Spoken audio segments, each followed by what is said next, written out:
Okay, got a real fast tie for you guys, a real good pattern, real quick tie for you guys this week. I'm gonna do my favorite emerger pattern. It's a little snowshoe bunny emerger that I fish a lot when I'm fishing new water, someplace I've never fished before. I don't know exactly what it is. I have a feeling it's the ice dub. But this one I'm going to tie for you now, this is a size 16 barbless. Again, use any hook that you want. I always have this when I'm dry fly fishing. I always have this fly in my box, especially if I'm fishing new water. So I wrap on some small diameter tan thread. The bling on this fly is UV tan ice dub. This is what I'm using for the shuck. It's kind of unruly, so I kind of wet my fingers and make a strand out of it to tie it in.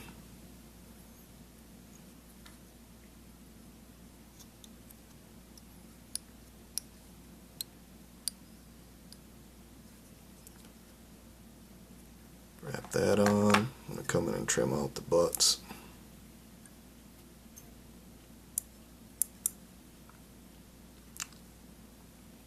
And we can leave that tail, we'll trim it at the end. Next part of the fly is a little dubbing. This happens to be Spirit River Fine and Dry and Light Tan. Again, you can this is a really basic emerger pattern. You can adjust the colors and the sizes to match any hatch. This is the generic sort of a hatching caddis emerger one that I carry with me pretty much at all times. Like I said, I use it extensively when I'm fishing water I've never fished before. It's just one of those confidence patterns. It's patterns that I have confidence in. This fly will literally raise every fish in the stream. So I've taken this to new water that I've never fished before and picked up all the small ones. Then once I got to a pool with a little more depth and stuff, rose, picked up fish 17 inches and larger on this pattern, so they all come up for it. Again, I have a feeling it's the ice dub, but not sure exactly what it is. So I'm just going to tie a nice little dubbed tapered body, just like that. Now the magic stuff for this little pattern is the snowshoe rabbit fur.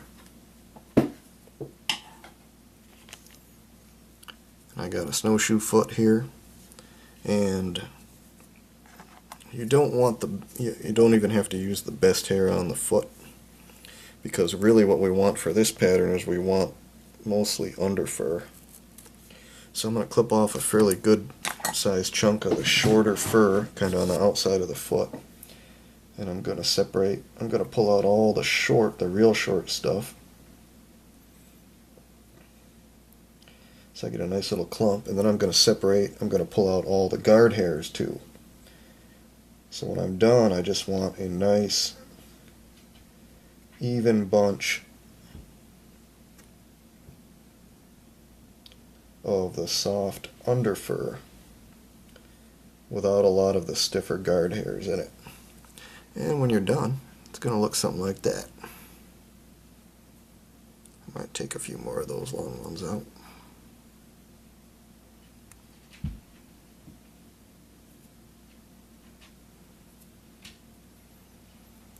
And once you get the clump right like you want it, I'm gonna lay it right there. We want that the little emerging wing to extend back about half the length of our body. I'm gonna swap hands, put a few tight wraps right there to put that wing in, just like that.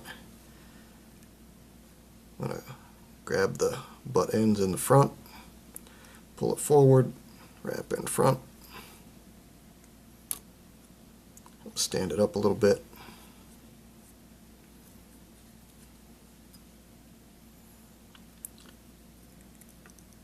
I'm going to put a little whip finish right in there. Whoops, if I can get it.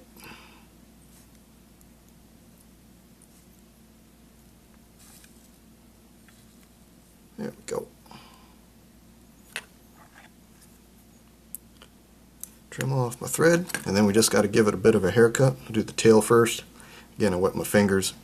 I'm going to trim that iced up about the same length as my body. It's going to be my shuck. He's going to stick down in the water and glisten as the fly floats along. Then I'm going to trim this head. Just going to grab the butt ends in front, pull them up, and then I'm going to come in, lay my scissors right at the same angle as the wing and cut it at an angle, leaving a bit of a head on it, kind of like you would with an elk-hair caddis. Then you can kind of brush it out, and if it's a little long on the sides, just kind of give it a little trim, kind of help it to meld right back into that wing.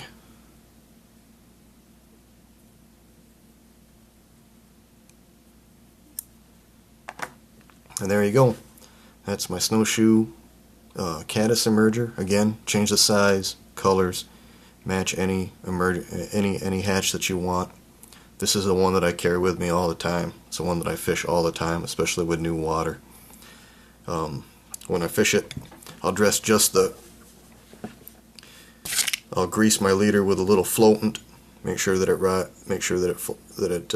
rides right, and then with whatever floatant I got left on my finger and my thumb, I'll just come in and I'll put some right on that Snowshoe.